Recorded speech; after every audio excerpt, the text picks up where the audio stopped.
What I'm going to do now is think of this F sharp as the flat 5 of the key of C. We're going to call it G flat instead of F sharp.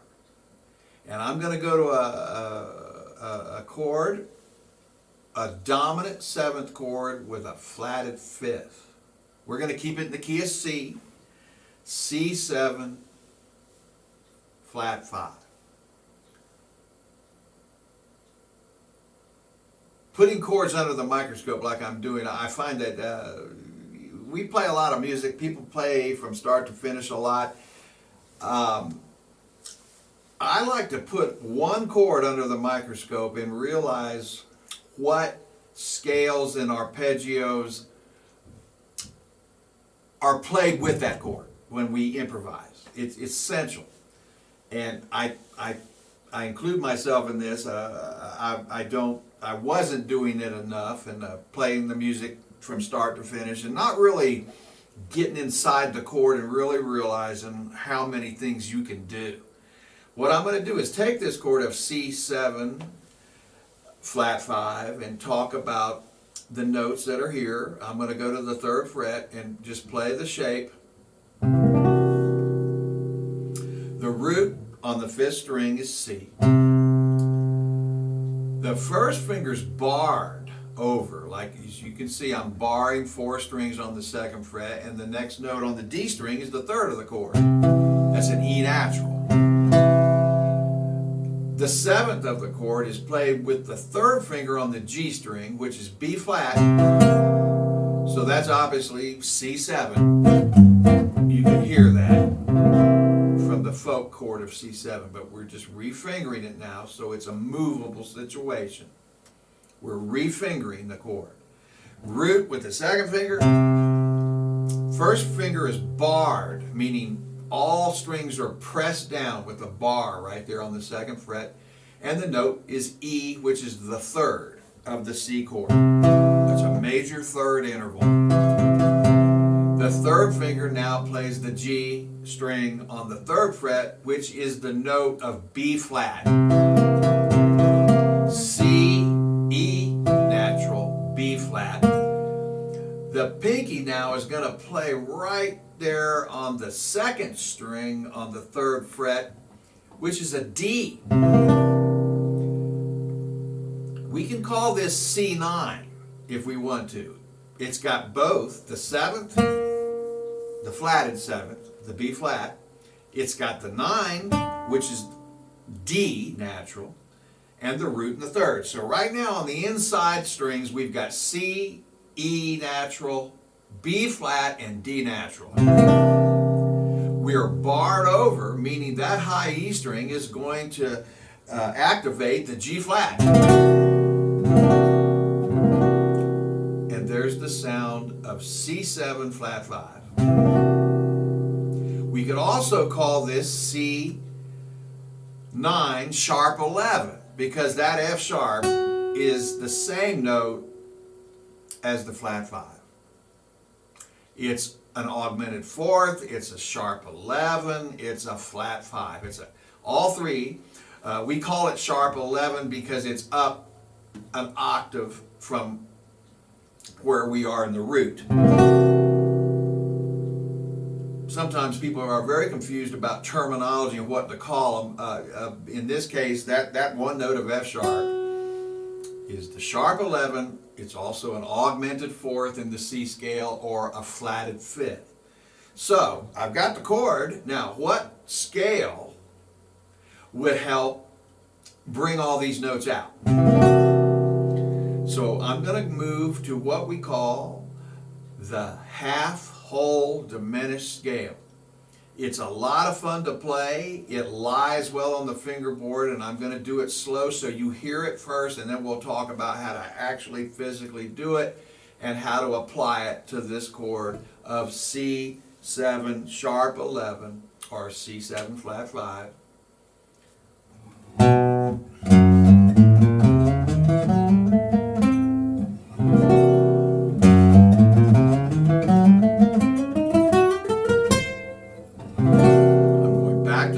So you hear how the scale fits with your ear.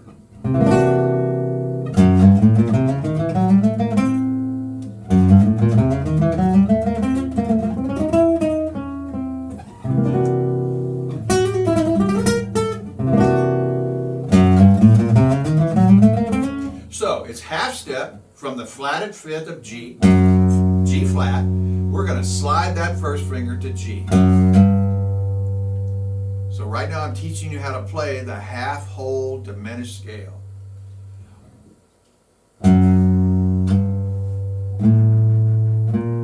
Just do that with me slowly. We're on the low E string and we're playing G flat, G natural with the same finger. The next two notes are A natural and B flat. So let's just get that together.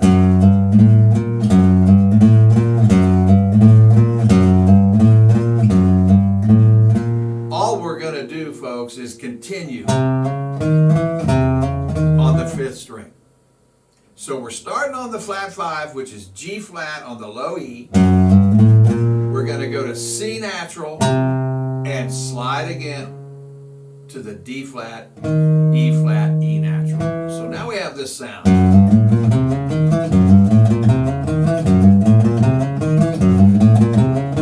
I'm going to go back to the chord.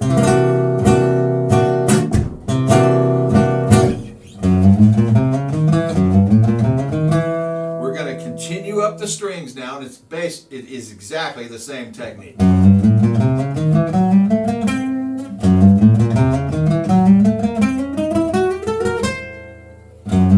Lots of fun to play, can be played very quick.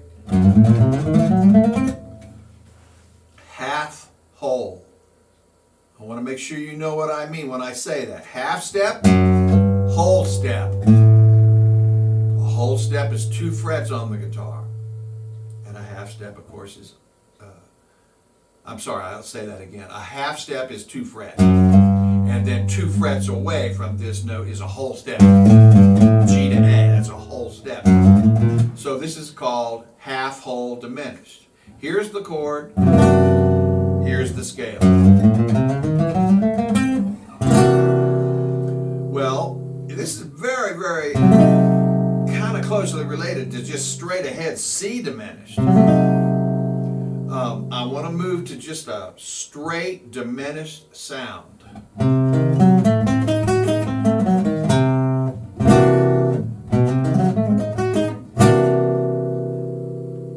The color is very, very similar, and you have to be the decision maker here if you want to play fully diminished against this C7 sharp 11. It does work. It doesn't pull too far away from the harmony of this chord, but I do want to delve into just straight diminished because it's very important that we have knowledge of that diminished arpeggio and the scale and where to use diminished scales on what chord.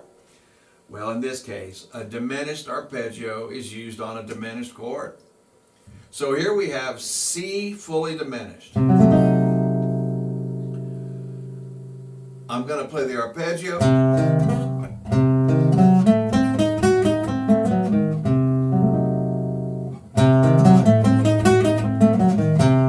Now this takes practicing. It's difficult. For me it was. Most people that we talk to about diminished, it's just an oddball kind of fingering. It doesn't lie that well, but you review it enough and it will feel natural to you. The notes are C, E flat, G flat, A natural, C natural, E flat, G flat.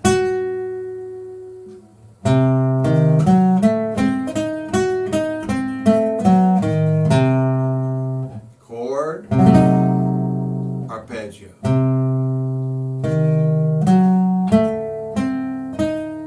So 3rd fret, 1st fret, 4th fret, 2nd fret, 1st fret, 4th fret, 2nd fret.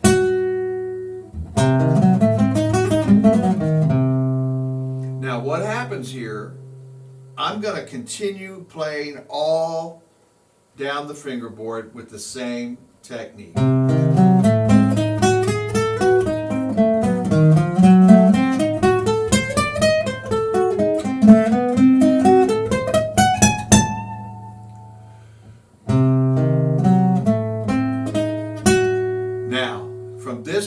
we're going to pivot to the next position with the same finger, 3 notes. This gets us to the middle of the fingerboard. And we descend the same way we ascended.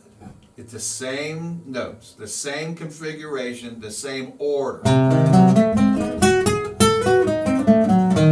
From this point, we're going to scoot. I call it note scooting, because we're scooting up with the same finger to the next position of diminished area of C. So this travels through the fingerboard. Here's the pivot, descend. Here's the pivot, ascend. Here's the pivot, descend. Here's the pivot, and you're an octave higher than where you started. This is C, this is C. So this is something you want to do daily. It's a very unusual feeling in the hand, and what makes the guitar difficult to play, of course, is string crossing and either the fingers or the pick having to be in sync with all this physical confusion. What we've done here is continue this diminished idea with just basic, starting with root. We're in the key of C.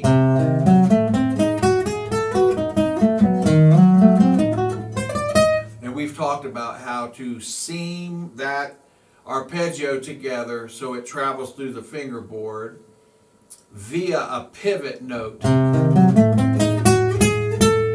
with one finger.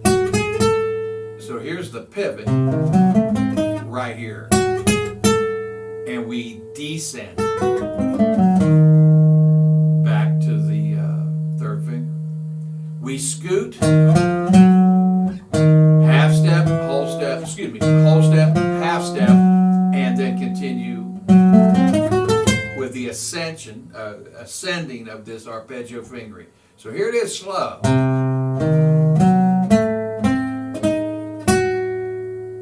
Pivot.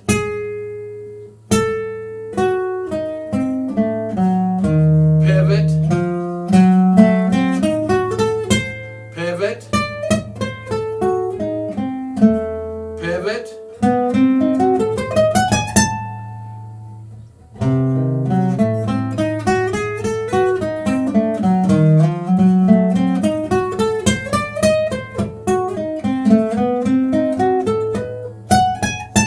Sometimes if I play it in its completion, you hear it in your ear, and I've had this experience on videos before where they keep playing it, and eventually I hear it enough that I can, I know we don't have any fingerings written down on a video for you to see. A lot of these great videos do that, and it's great, but I think if you hear this enough, you will figure it out. It's got to be one thing. That's just a stock fingering for a diminished. 3, 1, 4, 2, 1, 4, 2.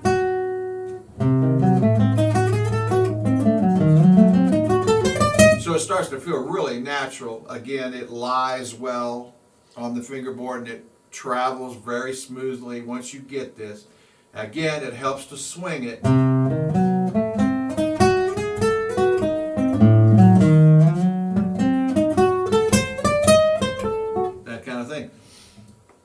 So what I'm going to do now is just move to the right hand for a minute here and do a picking order of strings down, down, up, down, down, up. Starting from the low E string, it's down, down on the A, and up on the D. So it's down, down, up. We're just going to continue through all 6 strings, down, down, up, down, down, up, down, down, up, down, down, up.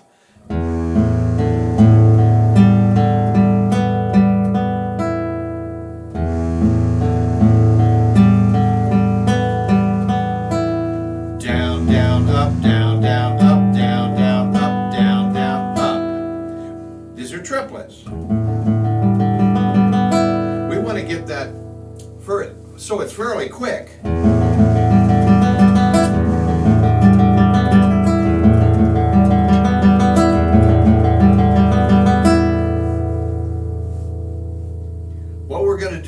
apply the left hand to that picking pattern.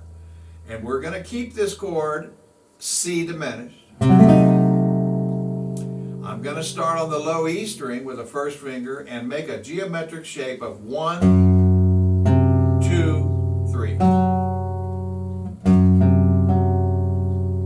Down, down, up. I'm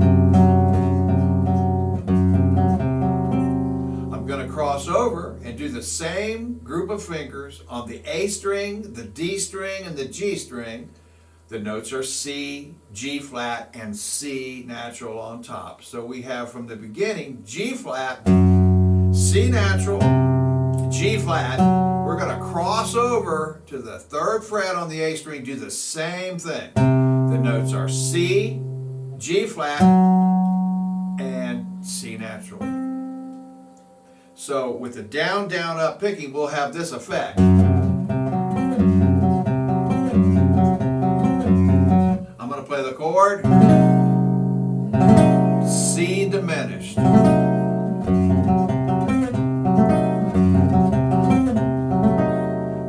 We've still got strings left, so I'm going to continue this whole thing of diminished crossover. So the 3rd one's going to be G flat on the D string, C natural on the 5th fret G string, and then F sharp or G flat on the B string. So we have this spread. These all work together.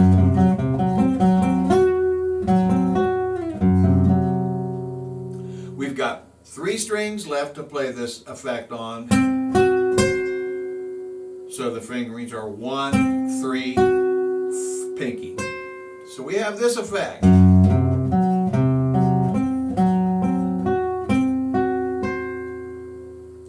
It's a little odd, but it fits over diminished.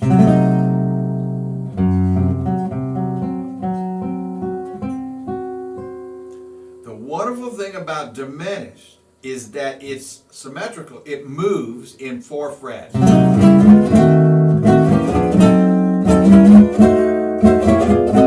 If you didn't know that about diminished, once you hold a chord down and move it 4 frets, 1, 2, 3, 4, it's basically the same chord. Any note of the chord can be called its root. So this is complete infinity. If your neck went all the way to the end of the earth, you could keep playing this and so on. That means if the chords are symmetrical, meaning every 4 frets they move and turn over, so do the scales and arpeggios. For instance, here's what we did with a down, down, up picking. 4 frets away, these group of notes will do the same thing. They just turn over through the fingerboard in minor thirds.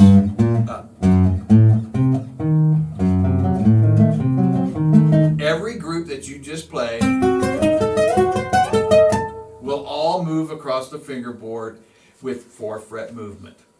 So that unlocks the whole thing in diminished. And that's what we're trying to do here today, is realize what is going on the guitar with diminished chords as well as their scales and their arpeggios, and how to move them through the fingerboard so that we can activate. When we see a diminished chord, we have a lot of things we can do. The guitar is built in fourths. Except for the B and the G string, that's a major third. And then it goes back to a fourth again from the B and the high E. We're going to continue this diminished idea on the chord of C diminished, but I'm just going to play this group of strings. These are fourths.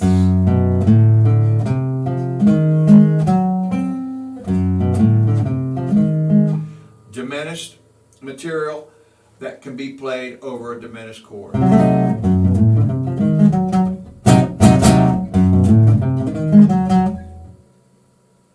Again, it can be in minor thirds. You can move. Excuse me.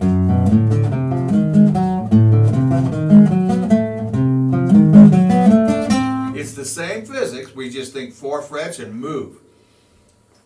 You're still playing out of the chord of C diminished. Keep in mind, it's movable. If we D flat diminished, I'm in another key, but it's the same physics. So this, once you realize that, it's not that difficult to practice it out and repeat it over and over until it's just natural for you to play these moves.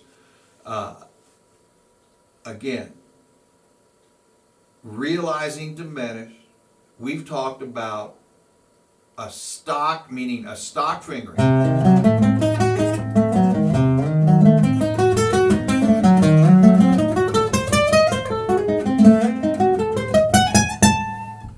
We've talked about the half-whole diminished scale.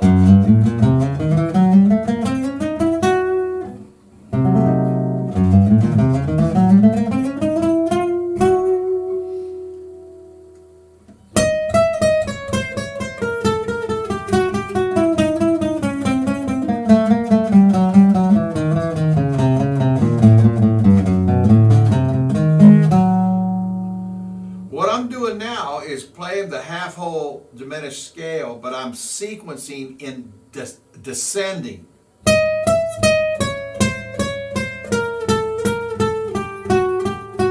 It would take me a few minutes to sit here and tell you every finger, every string, every finger, or every fret rather. So I'm going to play this for you starting on an E flat and let you hear this. And watch what's happening. Half, whole. Half, half, whole. It's still half whole, but it's a fingering, it's a sequence.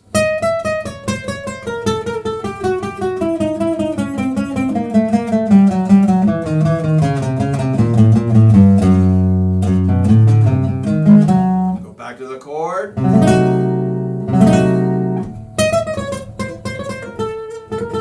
Maybe if I play a little cute thing like that, you'll really hear it and see what's happening. And you'll find this as you may be struggling for a few minutes. You might be going that kind of thing, but eventually go back to the chord. If you can sing it, well, if you can hear it, you can sing it, and if you can sing it and hear it, you can probably find it on your own. A private lesson with me, we can do that too. You can find these things in a lot of method books, chord theory, scale theory. There's a wonderful book. Go to the computer and just look it up. Half-whole diminished, and they'll give you entablature. You can't miss. But for this sake of this video, I'm just going to play it for you.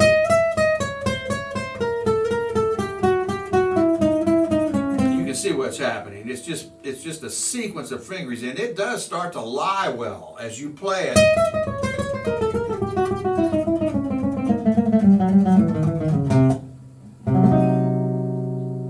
I'm just going to play through some diminished things that we've talked about.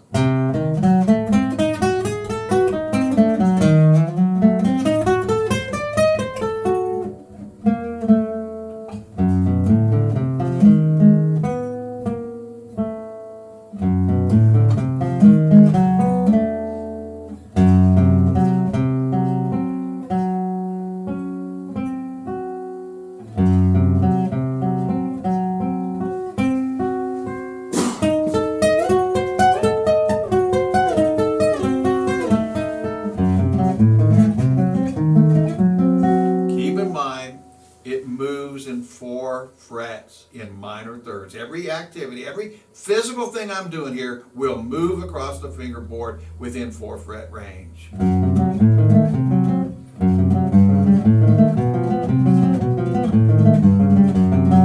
This is kind of a scale with this group of 3 notes.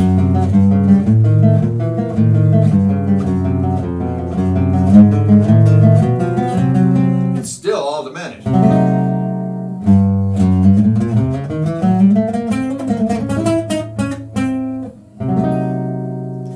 Back to the dominant 7th with a sharp 11.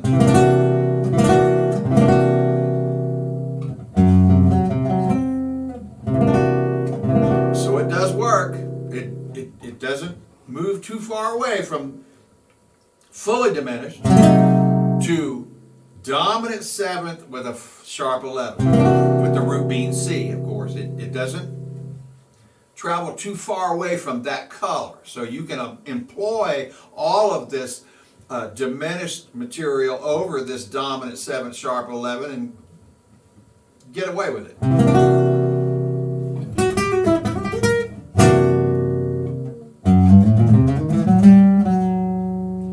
3 weeks ago, we talked about chromaticism on one of the videos, and we just started with in the key of A. 13 notes from G sharp, sliding to A natural, and continuing chromatically. I'm going to go back to this chord and use some chromaticism and arrive back to a member of C7 sharp 11 via chromatic.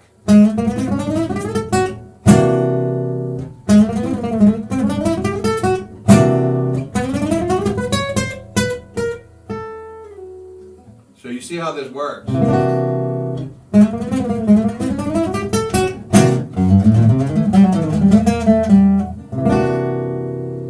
What I'm doing is really attacking this sound in my ear for a long length of time. I'm not playing a lot of music. I'm not playing a lot of chord progressions. I'm playing one chord and doing a lot of different things over the 3-octave range here over one chord. And that, I think, is what makes progression happen in your playing and your technique and your conception of what's happening on the lead sheet when you see a chord voicing. You're going to have so many things to do with it. And then it's up to your own creative potential and your own compositional ability to do things with this when you're improvising. And that's what these videos are about, improvisation, of what to do. We talked about right hand today too with a down, down, up. But if we descend this, it's all upstrokes. Up, up, up, up, up, up, up, up, up, up, up, up. So what happens here, I'm going to give you a little exercise and then we'll end. I'm going to take the right hand and go down, down, up.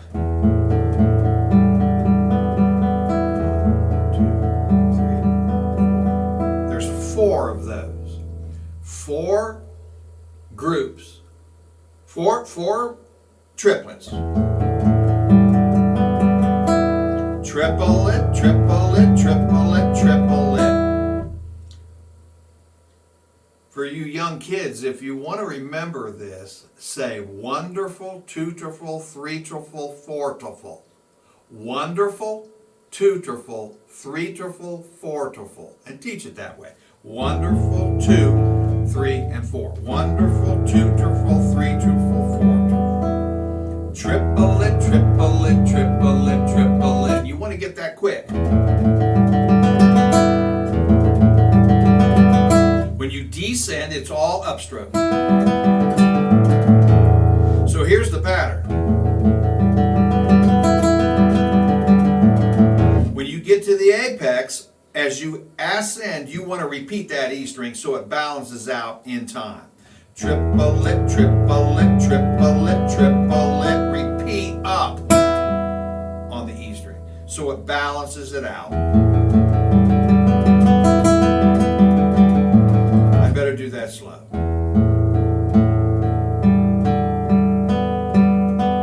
Repeat up and continue down. What we've got to do now is employ this left hand with groups of notes, with the right hand playing the combination of strings that we're doing here. So it's 1, 2, 3, 1, 2, 3, 1, 2, 3, 1, 2, 3 across the strings. Very easy. When you're doing this, try not to let that pinky stray out and what we call it telescope fingers. Don't let it go straight out. We want to keep it as close as we can to the third finger, because what we have to do when we descend the right hand, we've got to use that pinky and come back this way.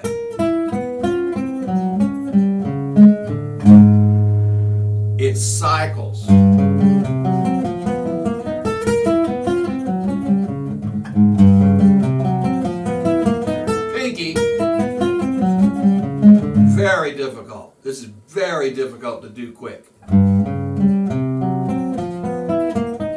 But what it does is it improves the synchronization between the pick and the fingers.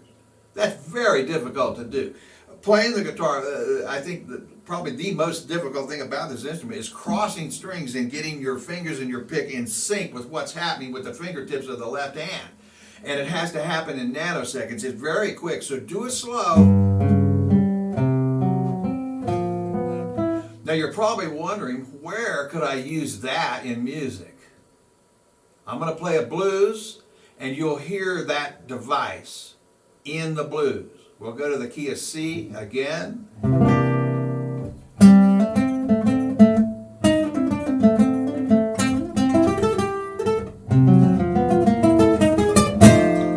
There it is. To the 4 chord. So these little shapes are very easy to play. And it's kind of a wacky sound, almost like a Thelonious Monk kind of sound. It's a little humorous. So don't be shy and include them in your pentatonic ideas. Has kind of an in and out dissonance, tension and release when you do these shapes. Keep in mind, it can be diminished.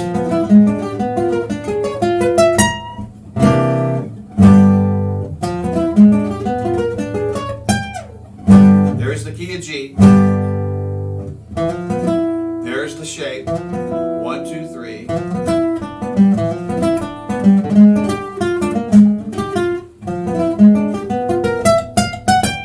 You'll hear